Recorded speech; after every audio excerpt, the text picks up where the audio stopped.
దేవుని పరిశుద్ధ నామానికి స్తోత్రం.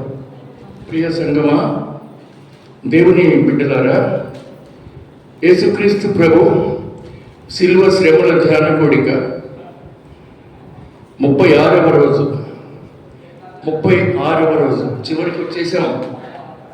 దయచేసి అందరూ త్వరగా రండి, ప్రార్థన చేద్దాం.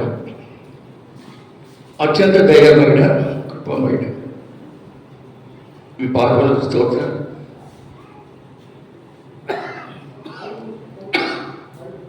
వందనాలు చెల్లిస్తున్నాం.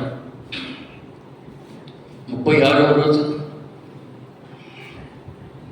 వాక్య పరిచర్య మాకు అనుగ్రహించండి. చిన్న బిడ్డలందరినీ ప్రేమించండి. ఆద్యంతము మీ సన్నిధి మాతో వచ్చి మమ్మ ప్రేమించి దీవించమని ప్రభు అయిన యేసునామమున అడుగుచున్నాం తండ్రి. ఆమేన్.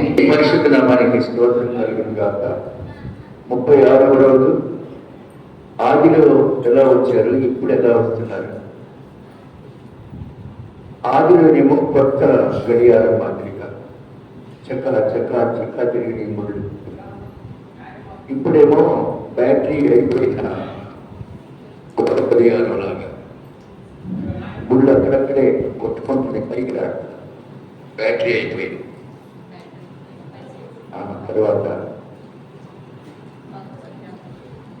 గాలిపోయిన 2 చక్రాల బండి మాదిరిగా, మోటార్ సైకిల్ మాదిరిగా. సరేనండి, మీ ఇష్టం, మీకు ఏది నచ్చితే అది చేయండి. దేవుడు నాకు ఇచ్చిన పని నేను చేస్తూ ఉంటాను. ఇప్పుడు వాక్యం చదువుకున్నాం. మత్తయి సువార్త 20వ అధ్యాయంలో ప్రాముఖ్యమైన మాటలు ఉన్నాయి. యేసు ప్రభు శిలువకు అప్పగించబడక ముందు ఆయన పరలోక రాజ్యాన్ని గురించి చెప్పాడు. ఆ పరలోక రాజ్యం గురించి చెప్పిన దాంట్లో నిన్న ఒకటి చెప్పాను మీకు. మీ ఆస్తి అంతా పేదలకి పరలోకంలో నీకు ధనం కలుగుద్ది అనగానే వ్యసన పడుచు వెళ్ళిపోయినాడు. యేసు ప్రభు శిలువకు అప్పగించబడే ముందుగా అచ్చంగా పరలోక రాజ్యాన్ని గురించి చెప్తూ వచ్చారు. చూడండి, మత్తయి సువార్త 20వ అధ్యాయం. శిరీష వచ్చి చదువు. 16 వచ్చిన చదువు కాదు.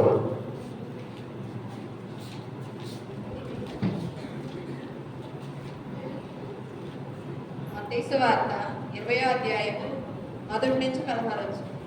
ఎలాగనగా పరలోక రాజ్యము ఒక ఇంటి యజమానిని పోలి ఉన్నది. అతడు తన ద్రాక్ష తోటలో పనివారిని కూలికి పెట్టుకొనుటకు ప్రొద్దున బయలుదేరి దినమునకు 1 దేనారము చొప్పున పనివారితో వడపడి తన ద్రాక్ష తోటలోనికి వారిని పంపెను. తరువాత అతడు దాదాపు 9 గంటలకు వెళ్ళి సంత వీధిలో వారికి నిలిచి ఉన్న మరి కొందరిని చూచి, మీరును నా ద్రాక్ష తోటలోనికి వెళ్ళుడి, ఏమి న్యాయమో అది మీకు ఇత్తునని వారితో చెప్పగా వారును వెళ్ళిరి. దాదాపు 12 గంటలకును 3 గంటలకును అతడు మరలా వెళ్ళి అలాగే చేసింది. తిరిగి దాదాపు 5 గంటలకు వెళ్ళి మరికొందరు నిలిచి ఉండగా చూచి, ఇక్కడ దినమంతయు మీరెందుకు ఊరకునే నిలిచి ఉన్నారని వారిని అడుగగా, వారు ఎవడునూ మమ్మను కూలికి పెట్టుకొనలేదని. అందుకతడు, మీరును నా ద్రాక్ష తోటలోనికి వెళ్ళుడనెను. సాయంకాలం అయినప్పుడు ఆ ద్రాక్ష తోట యజమానుడు తన గృహ నిర్వాహకును చూచి పనివారిని పిలిచి, చివరన వచ్చిన వారు మొదలుకొని మొదట వచ్చిన వారి వరకు వారికి కూలి ఇమ్మని చెప్పాను. దాదాపు 5 గంటలకు కూలికి కుదిరిన వారు వచ్చి ఒక్కొక్క దేనారము చొప్పున తీసుకొనిరి. మొదటి వారు వచ్చి తమకు ఎక్కువ దొరుకును అనుకొనిరి, కానీ వారికి ఒక్కొక్క దేనారము చొప్పుననే దొరికెను. వారు అది తీసుకొని, చివర వచ్చిన మీరు 1 గంట మాత్రమే పనిచేసిన పగలంతయు కష్టపడి ఎండబాధ సహించిన మాతో వారిని సమానం చేసితివే అని ఆ ఇంటి యజమానిని సనుగుకొనిరి. అందుకతడు వారిలో ఒకరిని చూచి, స్నేహితుడా, నేను నీకు అన్యాయం చేయలేదే. నీవు నా యొద్ద 1 దేనారమునకు వడబడలేదా? నీ సొమ్ము నీవు తీసుకొని పోము. నీకు ఇచ్చినట్టే కడపట్టు వచ్చిన వీరికిచ్చుటకును నాకు ఇష్టమైనది. నాకు ఇష్టము వచ్చినట్టు నా సొంత సొమ్ముతో చేయటి న్యాయము కాదా? నేను మంచివాడునైనందున నీకు కడుపు మంటగా ఉన్నదా అని చెప్పాను. ఈ ప్రకారమే కడపటి వారు మొదటి వారగుదురు, మొదటి వారు కడపటి వారగుదురు. తండ్రి పరిశుద్ధ వాక్యం. దేవుడు తన పరిశుద్ధ వాక్యం మనందరి వెనుకలో దీవించుగా. రాత్రి చెప్పిన వాక్యం చివరి భాగం కూడా మొదటి వారు అనేకులు, కడపటి వారు అనేకులు, మొదటి వారు. ఇప్పుడు యేసయ్య చెప్పిన దాంట్లో కూడా 16 వచనం ఏముంది? ఆ ప్రకారమే కడపటి వారు మొదటి వారు అవుతారు, మొదటి వారు కడపటి వారు అవుతారు. చిన్న ప్రార్థన చేయమ్మా. Small prayer.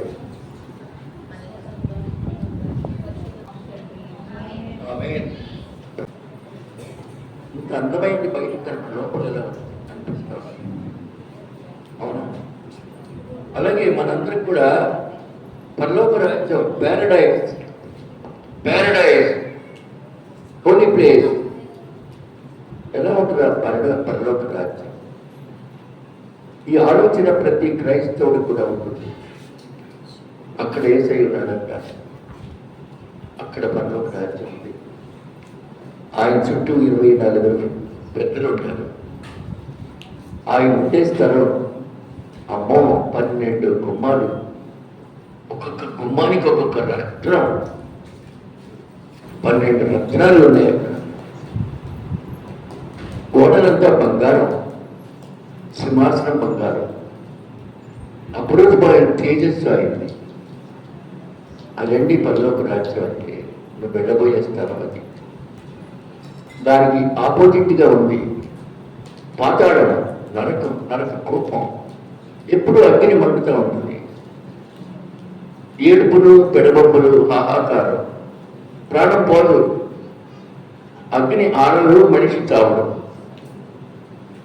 సింపుల్గా చెప్పారు బైబిల్లో, అగ్ని ఆరదు, పురుగు చావదు అని. పురుగు కూడా చావదు, అల్లాడిపోతూ ఉంటాయి. ఈ ప్రార్థనలు, ఈ ఆలయాలు, ఈ సేవ అంతా కూడా అదిగో ఆ దివ్య సుందరమైన పట్టణానికి వెళ్ళడానికి. యేసయ్య శిలువకి ఎక్కే ముందుగా పరలోక రాజ్యం మర్మాలు చెప్పాడు. ఈరోజు కూడా ఒక మర్మం. పరలోక రాజ్యము ఒక ఇంటి యజమానిని పోలి ఉన్నది. ఇంటి యజమానుడు మామూలు భూలోక వ్యవహారంలో చెప్పారు ఈ యొక్క అంశాన్ని. అతడు తన ద్రాక్ష తోటలో పని వారిని కూలికి పెట్టుకుంటూ పొద్దున బయలుదేరి దినానికి 1 దేనారం చొప్పున వారితో పడబడి తన ద్రాక్ష తోటలకు వారిని పంపాడు. ఉదయాన్నే 6 గంటలకి కొంతమందిని పిలిపించాడు. వచ్చారు, నా ద్రాక్ష తోటలో పనిచేయండి, మీకు 1 దీనారమో అంటే దీనారు మనకి రూపాయి ఎట్లుందో అట్లాగే సౌదీలో దీనార్స్ అంటారు. ఒక్కొక్క దీనారు మీకు ఇస్తాను అని చెప్పి ఉడంబడిక చేసుకొని బరిలో పంపించినాడు. అంతవరకు బాగానే ఉంది. 6 గంటలకు వెళ్ళారు వాళ్ళు. ఆ తర్వాత 9 గంటలకు వెళ్ళాడు. ఈయన బయటికి వెళ్ళాడు. సంత వీధిలో ఓరక నేర్చుకున్న కొందరు చూశాడు. మీరెందుకయ్యా ఊరకనే ఉంటారు? వెళ్ళండి, నా ద్రాక్ష తోటలో పని ఉంది, వెళ్ళండి, ఏది న్యాయమో ఆ కూలి మీకు ఇస్తా. వాళ్ళేమో 6 గంటలకు వెళ్ళిపోయినారు. 9 గంటలకు మీరు వెళ్ళండి. ఇప్పుడు ఏది న్యాయం అనుకుంటే ఆ కూలి మీకు ఇస్తాను, ఫాలో అవ్వండి వారికి. తర్వాత 12 గంటలకు మరలా వెళ్ళాడు ఈయన. ఇంకా ఉన్నారు చాలా మంది. రెండయ్య, నా తోటలో పని ఉంది, పనిలోకి నా ద్రాక్ష తోటలో పని ఉంది, నీకు ఏది న్యాయమో అది ఇస్తా. ఆ తర్వాత మళ్ళీ 3 గంటలకు వెళ్ళాడు. చూడండి యజమాని తాపత్రయం, అందరికీ పని ఇవ్వాలి, అందరికీ కూలి ఇవ్వాలి. 6 గంటలకి, 9 గంటలకి, 12 గంటలకి, 3 గంటలకి ఇంకా యజమాని బయటికి వెళ్ళి చూస్తూనే ఉన్నాడు. 5 గంటలకు వెళ్ళాడు. ఇంకా కొందరు తిరుగుతూ ఉన్నారండి. 5 అయిపోయింది. మీరు రండి, నా ద్రాక్ష తోటలో పనికి వెళ్ళండి. అసలు ఎందుకు మీరు ఇక్కడ తిరుగుతున్నారంటే, ఎవడో మమ్మల్ని కూలికి పెట్టుకోలేదయ్యా, నేను ఇస్తాను కూలి, వెళ్ళండి, ఏది న్యాయమో అదే ఇస్తా. ఇప్పటికి ఎన్ని బ్యాచ్లు అండి? 6 గంటలు, 9 గంటలు, 12 గంటలు, 3 గంటలు, 5 గంటలు, 5 బ్యాచ్లుగా వెళ్ళారు పొలంలో. అంతవరకు బాగానే ఉంది. అంటే అందరికీ పని ఇవ్వాలి, అందరికీ సొమ్ము ఇవ్వాలి యజమాని యొక్క తాపత్రయం. గుడికినే కాదు, ఏదైనా పని చేయాలి. పనివాడు జీతములకు పాత్రుడు. పని చేసేవాడే జీతానికి అర్హుడు, పని చేయని వాడు జీతానికి అర్హుడు కాదు. అలాగే ప్రియమైన బిడ్డలారా, 5 గంటల వాళ్ళు ఏమన్నారంటే, మమ్మల్ని ఎవరు కూలికి పిలవలేదు. మీరు ఉదయాన్నే 6 గంటలకి బోస్ రోడ్లో 4 బొమ్మల సెంటర్కి వెళ్ళి నిలబడి చూస్తే బారులు తీరుంటారు పనివాళ్ళు. రోడ్డంతా వరుస నిలబడి ఉంటారు. ఎవరైనా వచ్చి పనికి పిలుస్తారండి. ఒక యజమాని వెళ్తాడు అక్కడికి, అబ్బాయి నాకు 5 కాపీ పేస్టులు కావాలి అనగానే 5 మందికి వస్తారు. ఓ 10 మంది కూలీలు కావాలంటే కూలీలు ముందుకు వస్తారు. వాడికి అడ్రస్ చెప్పి ఆటో మాట్లాడి వెళ్ళిపోతారు. కొంచెం ఇంకొక ఆయన వస్తాడు. మా బిల్డింగ్ కన్స్ట్రక్షన్లో సిమెంట్ బొచ్చులు వేయడానికి కొంతమంది కావాలి. అలా మళ్ళా ఇంకో పని. చివరికి పని దొరకని వాళ్ళు ఏ 12 ఇల్లు చేస్తారు. ఇంటికి వచ్చి చెప్తారు, వాడు మాకు పని దొరకలేదు అని. పని దొరికిన వాళ్ళకి 700 నుంచి 1000 రూపాయల దాకా వస్తాయి. ప్రస్తుతం జరుగుతుంది ఈ సిచ్యువేషన్. ఇలాగే ఈ 5 బ్యాచ్లు 6, 9, 12, 3, 5 బ్యాచ్లు వెళ్ళి 5 డిఫరెంట్ టైంలు. ప్రియమైన దేవుని బిడ్డలారా, ఇక కూలి ఇచ్చే టైం వచ్చింది. పాపం ఫస్ట్ వెళ్ళిన వాళ్ళు అనుకుంటారు, వీళ్ళందరికంటే మాకు చాలా ఎక్కువ అనుకుంటారు. వీళ్ళందరికన్నా మాకు చాలా ఎక్కువ ఇచ్చేస్తారు. మేము తరతరాలుగా విశ్వాసులుగా ఉన్నాం, పరలోక రాజ్యంలో ముందు హౌస్ మాదే అనుకుంటారు. తీరా చూడకపోతే అక్కడ ఈ మధ్య మనసు మార్చుకున్న వాళ్ళు కూడా అక్కడ చేరారు. అందరికీ అపార్ట్మెంట్స్, తలా ఒక అపార్ట్మెంట్. చిన్నప్పటి నుంచి విశ్వాసి, అరే మొన్ననే బాప్టిజం పొందింది, మొన్ననే భక్తులదైంది, అంతకుముందు బాగలేదు కదా పరిస్థితి, ఆమెకి ఒకే ఇల్లు, నాది ఒకే ఇల్లు అక్కడ అనుకుంటాం. ఇప్పుడు కూడా అదే సంభవిస్తుంది. కూలికి వెళ్ళిన తర్వాత యజమాని ముందు 5 గంటలకు వచ్చినాడు, 2 అన్నాడు. రాగానే తలా ఒక దీనారం ఇచ్చాడు. ఆ దీనారాన్ని తీసుకొని వెళ్ళారు. పొద్దునే వచ్చిన వాళ్ళు అట్లయితే మాకు 7 దీనారాలు వస్తాయి అనుకుంటా ఉంటారు. తర్వాత 5 గంటల వాడు పిలిచాడు, తలా ఒక దీనారమే ఇచ్చాడు. 3 గంటలు మధ్యాహ్నం 3 వాడని పిలిచాడు, తలా ఒకటే ఇచ్చాడు. 12 గంటల వాడిని పిలిచాడు, తలా ఒకటే ఇచ్చాడు. 9 గంటల వాడిని పిలిచాడు, తలా ఒకటే ఇచ్చాడు. పొద్దున్న 6కి వెళ్ళారే, వాళ్ళకు కూడా ఒకటే ఇచ్చాడు. ఇక్కడ మనమైతే భూలోకంలో పెద్ద గొడవ చెప్పుకుంటాం. అంతాకు వచ్చిన వాళ్ళకి అదే రేటు, మాకు అదే రేటు, ఎంత అన్యాయం అంటే అంత. ఇక్కడ కూడా అదే జరుగుతుంది. పరలోక రాజ్యం మర్మం ఇది. మొదటి వారు వచ్చి తమకు ఎక్కువ దొరుకునని అనుకుని కానీ వారికి ఒక్కొక్క దీనారమే దొరికను. అది 10వ వచనంలో ఉంది. మేము తరతరాలుగా క్రైస్తవ బిడ్డలు, ఎప్పటి నుంచో విశ్వాసం. మేము పుట్టినప్పటి నుంచి చర్చి నేను నమ్ముకొని ఉన్నాం. ఇదిగో ఇందాక వచ్చారే 5 గంటలకు, వాళ్ళకంటే మేము చాలా టాప్ అనుకున్నారు. మేము చాలా కాలం నుంచి దేవుడు నమ్ముకున్న వాళ్ళం, మాకు ఎక్కువ దొరుకుతుంది అనుకున్నారు. అందరికి ఒకటే దొరికింది, అది దేవుని న్యాయం. దేవుడికి కావాల్సింది అందరూ మారుమనసు పొందాలి, అందరూ పశ్చాత్తాపడాలి, అందరూ మార్పు చెందాలి. మహారాజైన దావీదు సైతం పొరపాటు చేసిన వాడే కుమిలి ఏడ్చినట్టు బైబిల్లో ఉంది. పరుపు కొట్టుకొని తేలగొట్టుకొని పోయినంత ఏడుపు ఏడ్చాడు. తన అతిక్రమానికి, పరుపు నా పాపం వల్ల నా పరుపు తెలగొట్టుకుతున్నానని దేవుడు అతన్ని కనికరించినాడు, క్షమించినాడు. నా ఇష్టానుసారుడైన మనుష్యుడు అన్నాడు దేవుడు. అటువంటి బిరుదు పొందిందాకా దావీదు ప్రేరుగానే ఉన్నాడు. ఒకనాడు కుమారుడు అబ్షాలోము తిరగబడ్డాడు. అబ్షాలోము తిరగబడి చివరికి తండ్రి మీదకి దండయాత్రకు రాకముందే అరణ్యంలో కొమ్మలకు చిక్కుకొని గాడిద మీద వస్తున్నాడు, కత్తి పట్టుకొని తండ్రి మీద యుద్ధానికి. కొమ్మలు పట్టేసి అతని మెడను. అరణ్యం కదా, తను మోస్తున్న గాడిద వెళ్ళిపోయింది, అక్కడ వేలాడి మరణించినాడు. దావీదుకు తెలిసింది కొడుకు చనిపోయినాడని. పెద్దగా ఏడ్చాడు, నా కుమారుడా అబ్షాలోమా, నీకు బదులుగా నేను చనిపోతే ఎంత బాగుండేది. సరే, ఈ పరలోక మర్మాన్ని విందాం ఈరోజు మనం. ఇక్కడ ఈ మొదటి వచ్చిన వాళ్ళంతా ఇష్టం వచ్చినట్టుగా మాట్లాడుకుంటున్నారు.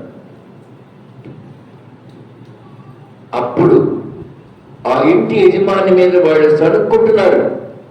ఇంతకుముందు వచ్చిన వాడికి ఒక దీనారమే, పొద్దున్నే వచ్చిన నాకు ఒక దీనారమే. అలాగే 9 గంటల వాడు కూడా మాకు వాడకన్నా ఎక్కువ రావాల్సింది కదా.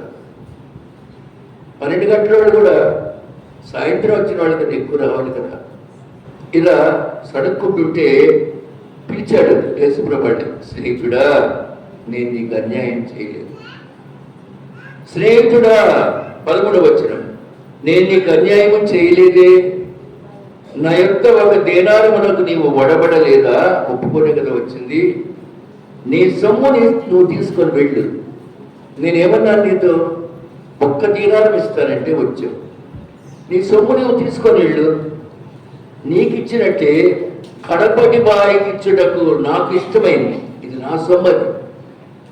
నీకు ఇచ్చినట్టే సాయంకాలం 5 గంటలకు వచ్చిన వాళ్ళకి కూడా ఇవ్వటం నాకు ఇష్టమైంది. నా సొమ్ము నాకు ఇష్టం వచ్చినట్టు నా సొంత సొమ్ముతో నేను చేయటం న్యాయం కాదా? నా సొమ్ము నేను ఇచ్చుకోవడం న్యాయం కాదా? నేను మంచివాడైనందుకు నీ కడుపు మంటగా ఉందా? సడిగేవాడిని అంటున్నాడు. నేను మంచివాడినైనందుకు నీ కడుపు మంటగా ఉందా? నిన్నగాను మొన్న రక్షించబడిన వారికి పరలోకం ఇచ్చాను. తరతరాల క్రిస్టియన్గా ఉన్నాను, అది నువ్వు సడుక్కుంటున్నావు. ఇద్దరికి ఒకటే నా దగ్గర, ఒకటే న్యాయం. నువ్వు ఒక పాపం చేసి పశ్చాత్తాపడ్డావు, వాడు 100 పాపాలు చేసి పశ్చాత్తాపడ్డాడు. ఇద్దరు ఒకటే. కావాల్సింది పశ్చాత్తాపమే. కనుక నాకు ఇష్టమైంది నేను చేశాను, మీకు ఇష్టాలను ఇచ్చాను. అలా చేసినందుకు నీ కడుపు మంటగా ఉందా?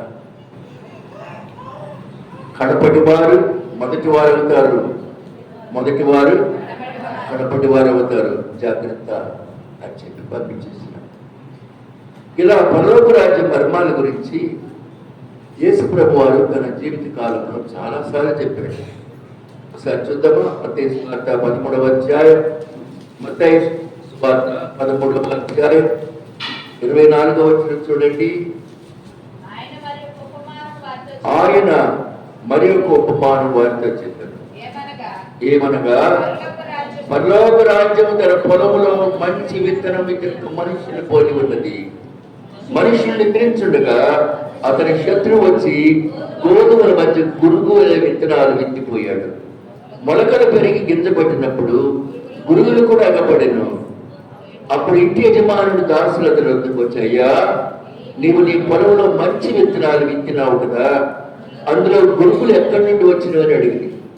ఇది శత్రువు చేసిన పని అతడు వారితో చెప్పగా, ఆ దాసులు వెళ్ళి వాటిని పెరిగి కూర్చోడానికి ఇష్టమా? అందుకు వేసే వద్దు, గురుగులను పెరుగుతుంటే పెరగనివ్వండి, వాటితో కూడా గోధుమలు కూడా పెరుగుతాయి, పెరగనియండి. కోతకాలం వరకు రెండింటినీ ఎదగనియండి. కోతకాలం వద్ద గురుగులను ముందుగా కూర్చి వాటిని కాల్చివేయండి. కాల్చివేయడం కట్టెలు కట్టండి, గోధుమలు నా కొట్లలో తెచ్చిపెట్టండి. చూశారండి, ఇది యేసయ్య చెప్పిన చక్కని ఉపమానం. ప్రియమైన దేవుని బిడ్డలారా, రెండు రకాల విత్తనాలు. గోధుమలు చల్లేం కదా, గురువిందలు అంటే గురువిందలు ఎలా వచ్చినాయి? రెండు చెట్లు ఒకే మాదిరిగా ఉంటాయి, రెండింటి కంకి కూడా ఒకే మాదిరిగా ఉంది. గురుగులు ఎలా వచ్చినాయి? వాటిని కుట్టి అవతల పారేయమా అని సేవకులు వచ్చి అడిగితే, ఎదగనీయండి, చివరి వరకు ఎదగనీయండి, పంట పరిసమాప్తి వస్తుంది. ఆ గురుగులను ఏరి పక్కన పెట్టి కట్టలు కట్టి అగ్నిలో పడి అదే నరమాట. గోధుమలు నా కొట్లలో చేర్చండి. తన కొట్టు అంటే పరలోక రాజ్యం గురించి ఇదొక మాట చెప్పినాడు ఆయన. ప్రియమైన దేవుని సంఘం, ఇట్లా పరలోక రాజ్యం మర్మాలు చాలా చెప్తున్నాడండి. అలాగే ఇదే అధ్యాయం 33వ వచనం, ఆయన మరి ఒక ఉపమానం చెప్పాను. పరలోక రాజ్యం ఒక స్త్రీ తీసుకొని పిండి అంతా పులిసి పొంగు వరకు 3 కొంచెముల పిండిలో దాచిపెట్టిన పుల్లని పిండిని పోయి. ఒక ఆమె 3 కుంచాల పిండిని నానబెట్టుకుంది. అవి వెంటనే పొలవు కదా, ఆ ముందుగానే అంత పిండి పులిసిన పిండి దాచిపెట్టింది.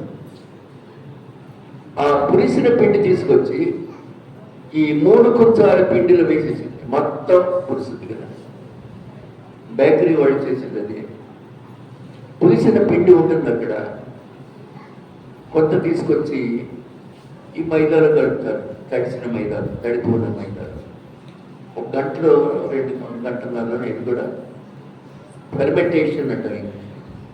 అవి కూడా పనికొచ్చేస్తాయి, పులిసిపోయి ఉప్పు రావడం. అలాగే దాచిపెట్టుకుందామే. స్త్రీ తీసుకొని పిండి అంతా పులిసి పొంగు వరకు 3 కొంచెముల పిండిలో దాచిపెట్టిన పుల్లని పిండిని పోలి ఉన్నది. అలాగే నీ క్యారెక్టర్ నువ్వు దాచిపెట్టుకుంటే నీకంతా శుభమే. నీ క్యారెక్టర్ చక్కగా కాపాడుకుంటే అవసరానికి నీ మంచి క్యారెక్టర్ నీ జీవితానికి ఆశీర్వాదం ఇస్తుంది అని మాట యొక్క అర్థం.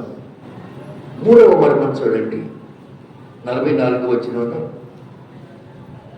పరలోక రాజ్యము పొలములో దాచబడిన ధనం పోలి ఉన్నది. అన్ని పరలోక రాజ్యం గురించి. ఒక మనుషుడు దాన్ని కనుగొని వెళ్ళి దాచిపెట్టి దొరికిన సంతోషముతో తనకు కలిగినంత అమ్మి ఆ పొలము కొనిను. ఇది వృత్తాంతం. ఒకడు పొలములో డబ్బు దాచిపెట్టుకున్నాడు. పొలం అంతా పండిన తర్వాత అందరూ వెళ్ళిపోయారు. దాచిపెట్టిన చోటకి వెళ్ళి ఆ సొమ్ము బయటికి తెచ్చాడు. భూగర్భంలో దాచిన దాన్ని అది తీసుకొని వెళ్ళి సంతోషంతో ఈ పంటకు వచ్చిన డబ్బు దాచిపెట్టిన డబ్బు కలిపి పెద్ద పొలం కొన్నాడంట. అదేంటి దాచిపెట్టినది విశ్వాసం. దొంగలు కొట్టేటటువంటి స్థలం, నీవు పొందినటువంటి రక్షణ ఇంకెవరు అపహరించకుండా ఉండేలాగా భద్రపరుచుకున్నావు. అలాగే 46 చూడండి, 45, మరియు పరలోక రాజ్యం మంచి ముత్యాలను కొన వెనుకుతున్న వర్తకుడు పోలి ఉంది. మంచి ముత్యాల కోసం వెతుకుతున్న వర్తకుడు.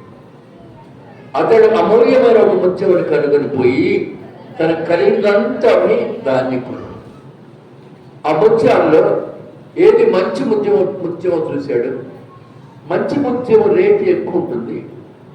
దాని కొరకు ఏం చేశాడంటే తన డబ్బంతా ఖర్చు పెట్టేసి మంచి ముత్యాన్ని కొన్నాడు. చూశారండి, ఇది పరలోక రాజ్యం.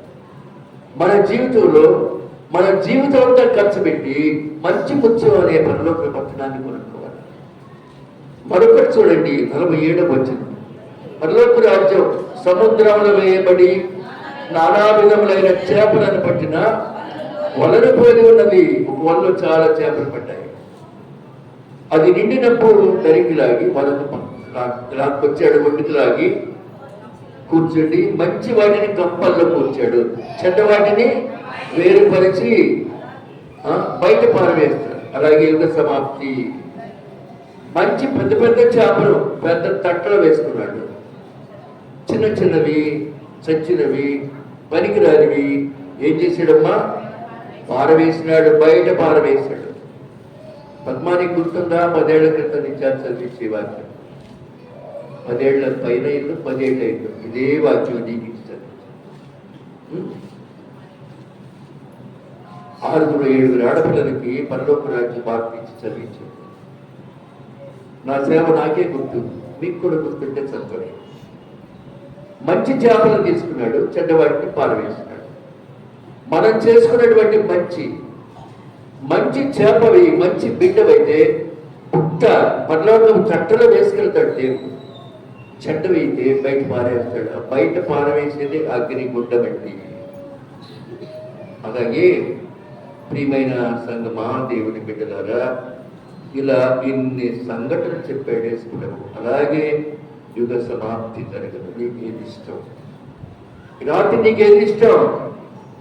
యుగ సమాప్తిలో దేవదూతలు వచ్చి నీతి మంత్రులను దుష్టులను వేరుపరుస్తారండి. ఏది ఇష్టం నీకు? 49వ వచనం, దేవదూతలు వచ్చి నీతి మంత్రుల్లో నుండి దుష్టులను వేరుపరచి మంచి చేపల్లో నుంచి చెడ్డ చేపలు వేరుపరిచి పారవేసినట్టే. చూడండి, దేవదూతలు వస్తారు. జడ్జిమెంట్ రోజున దేవదూతలు వెతుక్కోవడానికి వస్తారండి. దేవదూతలు వచ్చి ఏం చేస్తారమ్మా? నీతి మంత్రుల నుండి దుష్టులను వేరుపరిచి వీరిని అగ్ని గుండములో పడవేస్తారు. వీరు అంటే ఎవరమ్మా? దుష్టులు, దుర్మార్గం. దుష్టుడు అన్న దాంట్లో చాలా మీనింగ్ ఉంది. సకల విధమైన పాపము దుష్టత్వమే, సకల విధమైన దుర్నీతి దుష్టత్వమే. అక్కడ ఏడుపును పండ్లు కొడుకుంటే ఉండును. 50వ వచనం వెరీ క్లియర్ చూడండి. అక్కడ ఏడుపును. ప్రియమైన బిడ్డలారా, పరలోక రాజ్యం ఏముంటుందండి? పరలోక రాజ్యంలో దేవదూతలు ఉంటారు. పరలోక రాజ్యం ఎలా ఉంటుంది? పరలోక రాజ్యం, ఆ పట్టణం ఎలా ఉంటుంది? మహా అయితే మన ఇల్లు రంగూన్ టేక్తో కట్టిస్తాం. Rangoon teak, Balharshah teak. Balharshah అనే పట్టణం నుంచి వచ్చే టేక్, అడవి నుంచి వచ్చే టేక్ చాలా మంచిది. అయితే రంగూన్ టేక్. ఇలాగే మనం ఏం చేస్తాం? టేక్ వుడ్తో కట్టిస్తాం. ప్రియమైన సంఘమా, దేవుని బిడ్డలారా, మంచి టేక్ కోసం వెతుక్కుంటాం. మనం మంచి టేక్ వుడ్ ఎక్కడ దొరుకుతుందో వెతుక్కుంటాం. దాని కొరకు ఎక్కడికైనా వెళ్తాం. మంచి టేక్ తీసుకొచ్చి కట్ చేయించుకొని మన ఇంటికి సరిపడా తలుపులు, దర్వాజాలు. అలాగే మంచి ఖాళీ ఏవో పొయ్యిలో పెట్టుకుంటాం. పరలోక రాజ్యానికి నరకానికి ఉన్న తేడా చూడండి. మంచి చేప బుట్టలోకి వచ్చింది, చెడ్డ చేప ఆగిపోయింది. మంచి ముత్యం కొరకు ఆశనంత కొని ఖర్చు పెట్టినారు. అది పరలోక రాజ్యం అంటే. ఇన్ని రోజులుగా వాక్యం ఉంటున్న ప్రియ సహోదరి సహోదరుడా, పరలోక రాజ్యం కొరకు ఎప్పుడైనా పాపం పశ్చాత్తాపం కలిగిందా? పాపాన్ని గురించి తెలుసుకొని పశ్చాత్తాపం కలిగిందా? ఎప్పుడైనా ఏడ్చావా? దావీదు వలె ఆ పరలోక రాజ్యం మర్మాలు చెప్పబడుతూ ఉండగా మీ మనసులో ఒక షేక్ ఎప్పుడైనా వచ్చిందా? అయ్యో, నేను పాతాళానికి వెళ్తున్నానా, పరలోకానికి వెళ్తున్నాను? ఏంటి నా బ్రతుకు? ఈ భూమిని హాయిగానే ఉన్నాను. తర్వాత జడ్జిమెంట్ రోజున, న్యాయ విమర్శ, న్యాయ తీర్పప్పుడు దేవుడు నన్ను ఎక్కడ విసిరిపోతున్నాడు, నన్ను స్వీకరిస్తాడా లేదా? రోజు సరదాగా హాయిగా దైవ సన్నిధికి వచ్చి ఒక్కనాడైనా హృదయంలో ప్రవర్తన కలిగిందా? ఇవి పవిత్ర దినాలు, ఈ పరిశుద్ధ దినాలు. కనీసం ఈ పరిశుద్ధ దినమందైనా మీ హృదయంలో కొంచెం సంచలనం. పరలోక రాజ్యం గురించి ఇవన్నీ చెప్పబడి ఉన్నాయి. పరలోక రాజ్యంలో 24 వాళ్ళంతా కూడా దేవుడి చేత ప్రత్యేకించబడిన దేవదూతలు ఉన్నారు. 12 గుమ్మాలు ఉన్నాయి, 12 రత్నాలు ఉన్నాయండి.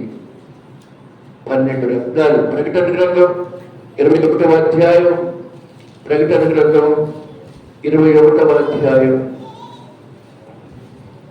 18వ వచనం, ప్రకటన 21:18. నేను చదువుతూ ఉంటాను, మీరు నాతో చెప్పండి. ఆ పట్టణపు ప్రాకారము సూర్యకాంతముతో కట్టబడెను. పట్టణము స్వచ్ఛమగు స్ఫటికముతో సమానమైన శుద్ధ సువర్ణముగా ఉన్నది. చూసారండి పర్లోక పట్టణం యొక్క వర్ణన ఎలా ఉందో. స్ఫటికం అండి. స్ఫటికం ఎలా ఉంటుందండి? ఆ స్ఫటికంలో మన బొమ్మ మనకు కనిపించింది. స్ఫటికం అవతల ఉన్నది కూడా కనిపిస్తుంది. స్ఫటికం అంతా విలువైన పట్టణం, ప్రియమైన శుద్ధ సువర్ణం. సువర్ణం అంటే బంగారం, శుద్ధ సువర్ణం అంటే మేలిమి బంగారం. అదంటే పరలోకం పట్టణం. వింటున్నారండి? పరలోకం ఎలా ఉంటుంది? పరలోకం పరలోకం అంటారు. అది ఎలా ఉంటుంది?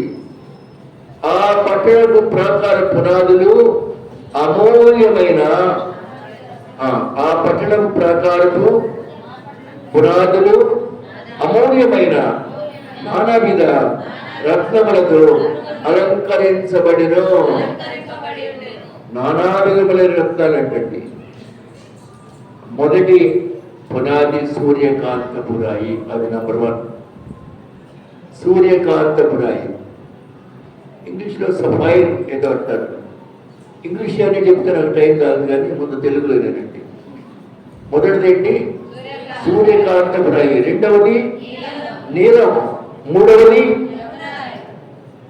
మూడవది యమునా రాయి. నాలుగవది పచ్చ. ఐదవది వైడూర్యం. ఆరవది కెంపు. ఏడవది సువర్ణ రత్నము. ఎనిమిదవది గోమేధికము. తొమ్మిదవది పుష్యరాగము. 10వది సువర్ణల సునీయము. 11వది పద్మరాగము. 12వది సుగంధము. దాని 12 గుమ్మములు, 12 ముత్యములు. ఒక్కొక్క గుమ్మము ఒక్కొక్క ముత్యముతో కట్టబడి ఉన్నది. వింటున్నారండి? గుడ్ ఫ్రైడే రోజు పరీక్ష రాస్తారు కదా, మీ కంటవాకి ఈరోజు ఇదే. చూడండి, ప్రకటన గ్రంథం 21వ అధ్యాయం 19-20 వచనాలు.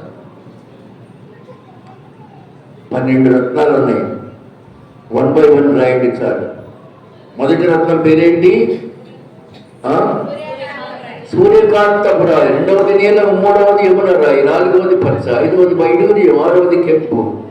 ఏడవది సువర్ణ రత్నము. 8వది గోమేధికము. 9వది పుష్యరాగము. 10వది సువర్ణల సూనీయము. 11వది పద్మరాగం. 12వది సుగంధము.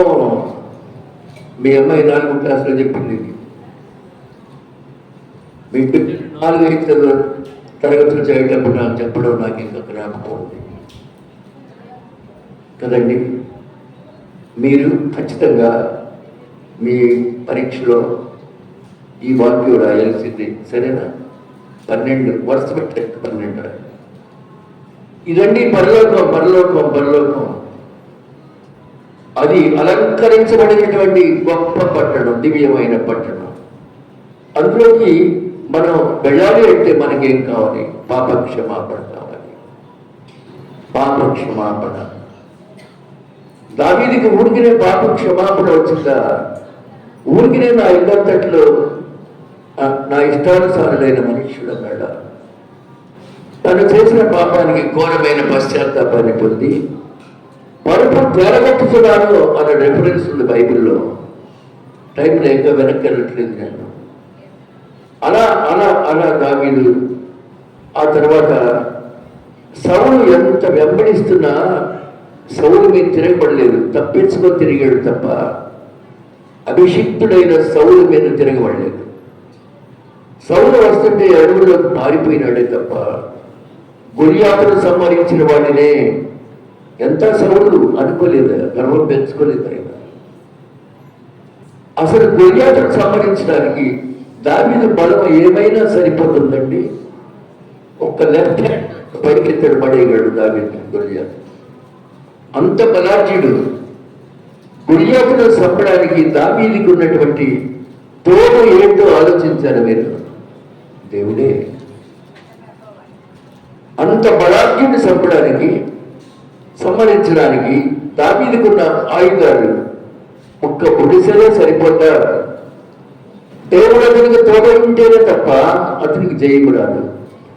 దేవుడు నీకు తోడ ఉంటేనే తప్ప నీకు పరలోక రాజ్యం దొరకదు. దేవుడు నీకు తోడ ఉంటేనే తప్ప నీ డబ్బు నీ ఇంట్లో క్షేమంగా ఉండదు. దేవుడు నీకు తోడ ఉండనందువల్ల నీ డబ్బు చిల్లి సంచిలో పూసిన డబ్బుల వల్ల వెళ్ళిపోతూ ఉన్నాయి. ప్రియమైన బిడ్డలారా, ఇంగ్లాండ్ దేశంలో పోర్కు బాగా తింటారు, సీమ బంది మాంసం, వాటి కొరకు పెంచుతారు, పోర్కు పెంచుతూ ఉంటారు. వాటిని మధ్యస్థానానికి తీసుకెళ్ళాలంటే 10 మంది తరం కూడా కాదు, వధించడానికి మధ్యస్థానానికి తీసుకెళ్ళడానికి 10 మంది వల్ల కూడా కాదు, బాగా బలిసి ఉంటాయి. అందుకని వాళ్ళు ఏం చేస్తారంటే ఒక పెద్ద బ్యాగ్లో ఉడకబెట్టిన పెద్ద గుగ్గిళ్ళు వేస్తారు. బ్యాగ్ అడిగినంత చిల్లు పెడతారు, భుజం మీద వేసుకుని వెళ్తూ ఉంటారు. అవి గుగ్గిళ్ళు కింద పడతా ఉంటే పరిగెత్తుకుంటూ వస్తాయి ఇవన్నీ బయటికి. వాటిని తిట్టం కోసం వెళ్తాడు, దాని అంతా వెంబడిస్తూనే ఉంటే ఈ గుగ్గిళ్ళ కోసం, పెద్ద గుగ్గిళ్ళ కోసం, కాపురి గుగ్గిళ్ళు చాలా కింద పడతా ఉన్నాయి, బొట్లుగా తన్నుకుంటా ఉన్నాయి వాటి కోసం, అవి తినడానికి కోసం. చివరికి ఆయన ఒక పెద్ద హాల్లోకి వెళ్తాడు. వెళ్ళిన తర్వాత గేట్ మూయబడుతుంది, అన్నీ వచ్చేసి లోపలికి. అప్పుడు ఉంటుంది వాటి పని, అప్పుడు ఉంటుంది వాటిని చంపే పని. అలాగే సైతాన్ని కూడా నిన్ను రా రా రా రా తీసుకెళ్తున్నాడు, నీకు పటానీలో గుగ్గిట్లో ఇస్తున్నాడు. సైతాన్ని శోధనతో ప్రాణాలు పోగొట్టుకున్నటువంటి యువతులు ఎంతమందో, యువతులు ఆడపిల్లలు పేపర్లో చదివినా బుద్ధి రాని సిగ్గు రాని ఆడపిల్లలు కోకోళ్ళలుగా ఉంటారు. ఒక చక్కని అమ్మాయి ప్రేమికుడు హత్య చేశాడు. పేపర్ జ్యోతి పేపర్లో చదవండి. ఇంటికి పిలుచుకెళ్ళాడు పని ఉందని. వీడికి పెళ్ళయింది. పెళ్ళైన ఆమెతో ఆమె స్నేహబంధాన్ని కంటిన్యూ చేస్తుంది. ఒకనాడు ఈయన భార్య ప్రెగ్నెంట్ అయి పుట్టింటికి వెళ్ళింది. ఈయన ఆహ్వానించాడు, 2 స్నేహితులు పెట్టుకున్నాడు. రావటం బెడ్డ మీద పడేసాడు, గొంతు మీద తిండేశాడు, గొంతు చంపేశాడు. చాలా చక్కని బిడ్డ, 29 ఏళ్ళు. అంతవరకు అవల తలని కాళ్ళని సంచిలో వాటిని కోసి కత్తిని ఆన్లైన్లో ఆర్డర్ చేసుకున్నాడంట. మాంసం కోసి కత్తి కావాలి, ఆన్లైన్లో కత్తి కూడా సంపాదించుకున్నాడు. అపార్ట్మెంట్లో ఒక రూమ్, తల కాళ్ళు ఒక బ్యాగ్లో కట్టాడు. ఈ ముండాన్ని ఫ్రిడ్జ్లో పెట్టి తలపేశాడు. ఎంత అన్యాయం చూశారండి. జాగ్రత్త, మోసపోబాకండి. నా ప్రేమికుడు అనుకుంటున్నావేమో, నీ మొదగాడు నిన్ను ఏనాడు మర్డర్ చేసి అవతలికి పోతాడు. జాగ్రత్త. పేపర్ చదువుతుంది, మామూలు విషయాలు కాదు. తర్వాత అవి తీసుకెళ్ళి ఎక్కడో కాల్చిపడేశాడు. ఇంట్లో ఉన్న ఫ్రిడ్జ్లో మొండె ఉంది. ఇక తట్టుకోలేక పోలీస్ స్టేషన్కి వెళ్ళి నేను చంపేసానని చెప్పాడు. ఆవిడ ఫ్రిడ్జ్ చూసి మండే ఉంది అక్కడ. ఏంటిది అంటే, నన్ను ఎప్పుడు డబ్బులు అడుగుతుంది. ఆమె చాలా అందగట్టే, ఎంప్లాయీ కూడా, ఉద్యోగస్తులు. ఈ మధ్యకాలంలో 3.5 లక్షలు ఇచ్చారు, ఇంకా కావాలంటుంది. అందుకని చెప్పేశాను. ఆ అమ్మాయి తండ్రి ఏమన్నాడంటే, మాకు డబ్బు కొనలేదు. ఆడే అమ్మాయిని ఇప్పుడు దాకా డబ్బు దెబ్బని పీడించి చివరికి నా వల్ల కాదంటే పిలిచి మర్డర్ చేశాడు. ఇలా ఉన్నాయండి ప్రేమలు ప్రేమలు ప్రేమలు. జాగ్రత్త. చావడానికే ప్రేమిస్తున్నావేమో గమనించుకో. చచ్చిపోవడానికే ప్రేమిస్తున్నావేమో, రక్తపాతానికే ప్రేమిస్తున్నావేమో. ఇంకా where is the chance of thinking about the paradise పరలోక రాజ్యాన్ని గురించి నీకు ఆలోచించే టైం ఎక్కడుంది అసలు? అమ్మో, నీ ఇల్లు చాలుతుందా? తాజ్మహల్ చాలుతుందా? ఒక్కొక్క గుమ్మానికి ఒక్కొక్క రత్నము. ఇవన్నీ ఇంగ్లీష్ బైబిల్ చదివితే చాలా బాగుంటాయి అటు పేర్లు కూడా. ప్రియమైన దేవుని బిడ్డలారా, యుగ సమాప్తి ఎలా ఉంటుందో యేసయ్య చెప్పేశాడు. ఆయన శిలువకి అప్పగించబడే ముందు ఆయన చెప్పిన వాక్య సందేశాలు ఇవన్నీ కూడా ఎలా ఉంటుందండి? యుగ సమాప్తి ఎలా ఉంటుంది? రాజ్యం మీదకి రాజ్యం, జనం మీదకి జనం, అలాగే అత్త కోడలికి, కోడలు అత్తకుని విరోధి, ఒకరికొకరికి పసగదండి. ఇవన్నీ యుగ సమాప్తి. టైం దగ్గర పడిందన్నమాట. టైం దగ్గర పడిందండి. ప్రియమైన బిడ్డలారా, చదువు సంఖ్య లేకుండా 8, 9, 10 క్లాసుల్లోనే చెడిపోయే బిడ్డలుగా తయారవుతున్నారు. చివరికి ఎక్కడో ఎక్కడో ఎక్కడో మరణిస్తారు.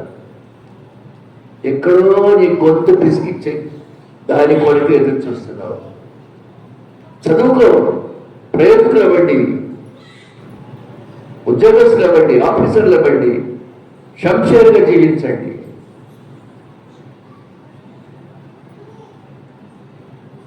స్వర్గీయ ఉమేష్ చంద్ర గారు ఐపీఎస్, పెద్దపూడి గర్వకారణం. ఐపీఎస్ 33 ఏళ్ళకి నక్సల్స్ తుపాకి పెట్టి కాల్చి చంపేశాడు. హైదరాబాద్ నడిబొడ్డును కారులో వెళ్తుంటే అతని సతీమణి ఐఏఎస్ కలెక్టర్, ఆమె కలెక్టర్. అవన్నీ ప్రేమలో పెళ్ళిళ్ళు కాదండి, గొప్పగా చదువుకోవాలి. ఆయన ఐపీఎస్, ఆమె ఐఏఎస్. పశ్చిమ గోదావరి జిల్లా కలెక్టర్ ఆవిడ. అలా ఉండాలి జీవితాలు. బాగా చదువుకోవాలి, ప్రయోజకులు అవ్వాలి. అర్థమైందండి? ఈరోజు నేను మొక్కతో ఎత్తడానికి వెళ్తే నాకు 2 రూపాయలు 20 రూపాయలు వచ్చినాయి. సంఖ్యలు ఎత్తేస్తుంటే కాదండి, విద్య నువ్వు దాచిపెట్టుకుంటున్న మంచి ముత్యం.